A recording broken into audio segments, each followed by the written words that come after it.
Hi everyone, welcome to Gagan story time. आज की हमारी स्टोरी है रिश्ते का अर्थ होता है कि दोनों तरफ से बराबर निभाया जाने वाला प्यारा सा बंधन। दोनों तरफ सच्चाई तो होनी ही चाहिए, लेकिन हमेशा ऐसा नहीं होता है। कभी कभी एक इंसान पूरी ईमानदारी से रिश्ता निभा रहा होता है, वहीं दूसरा उसको हर पल बड़ी आसानी से धोखा दे रहा होता है। राधिका को बचपन से ही यही संस्कार दिए गए थे कि रिश्ते बहुत अनमोल होते हैं। उनको निभाने के कुछ समझौते करने पड़े या त्याग करना पड़े तो खुशी खुशी कर लेना चाहिए। कहते हैं ना, बचपन एक कुम्हार की गीली मिट्टी जैसा होता है।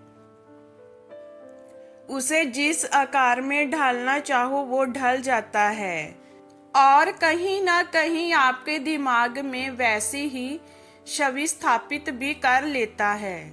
जब आप बड़े होते हो तो सब पर पूरी तरह से विश्वास भी कर लेते हो, क्योंकि आपके लिए रिश्तों की अहमियत होती है। राधिका की शादी नीतीश के साथ बड़ी धूमधाम से हुई थी। राधिका एक अच्छी पत्नी के साथ साथ बहुत अच्छी बहू भी थी। कभी भी किसी को शिकायत का मौका ही नहीं दिया था। सब बहुत खुश रहते थे। सब कुछ बहुत अच्छा चल रहा था। राधिका को भी किसी से शिकायत नहीं थी, क्योंकि वो किसी से किसी तरह की उम्मीद ही नहीं करती थी। उसकी डिक्शनरी में सिर्फ कर्तव्य ही लिखा था। नीतीश कभी भी कहीं घुमाने ले जाने के लिए कहता तो राधिका सास ससुर में ही उलझी रहती। कभी अपने पास बैठने के लिए बोलता तो जैसे बैठती कोई ना कोई काम के लिए आवाज लगा देता।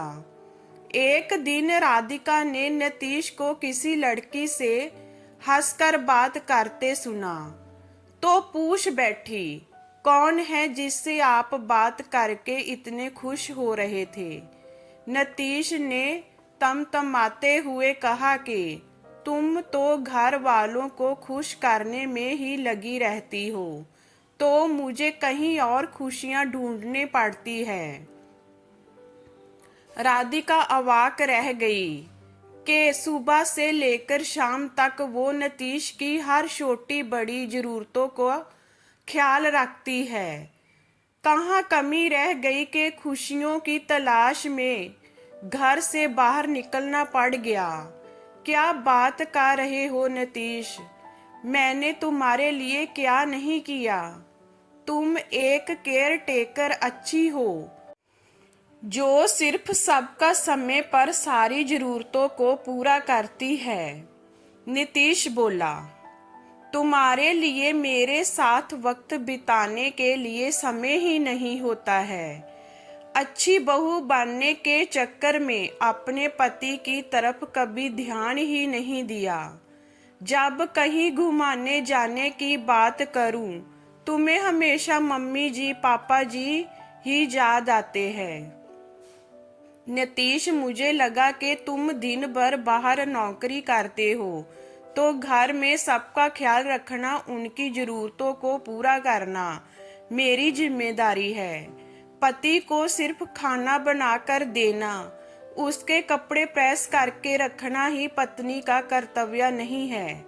उसके लिए वक्त निकालना भी तुम्हारी जिम्मेदारी है। नीतीश बोला, और तो अब तक मैं एक तरफा रिश्ता ही निभा रही थी और तुम अपनी दुनिया किसी और के साथ बसा रहे थे। राधिका, मैं ऐसी जिंदगी नहीं जी सकता हूँ। अब तुम्हें निर्णय लेना है कि तुम मेरे साथ इस बेनाम के रिश्ते की डोरी से बंध कर रहना चाहती हो या अपनी दूसरी दुनिया में जाना चाहती हो। राधिका के पास कोई जवाब नहीं था कि क्या गलती हुई उससे, और सही मायने में कौन जिम्मेदार था।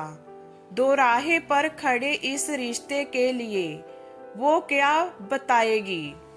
अपने घर वालों के वो इस रिश्ते को निभा नहीं पाई। जहाँ उसके संस्कार ही उसको इस मोड़ पर लाकर खड़े कर दिए।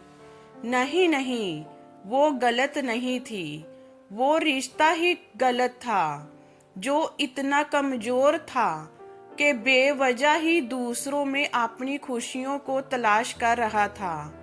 जहाँ उसने ही और रिश्तों को निभाने में खुद की खुशियों को ही दांव पर लगा दिया था। पति और पत्नी के बीच अपना भी खूबसूरत लम्हा होता है, वो तो सिर्फ जिम्मेदारी ही निभाती रह गई। जे रिश्ता कब एक तरफा बनता चला गया वो समझ ही नहीं पाई। तो जे हमारी स्टोरी आपको कैसी लगी हमें कमेंट में बताइए।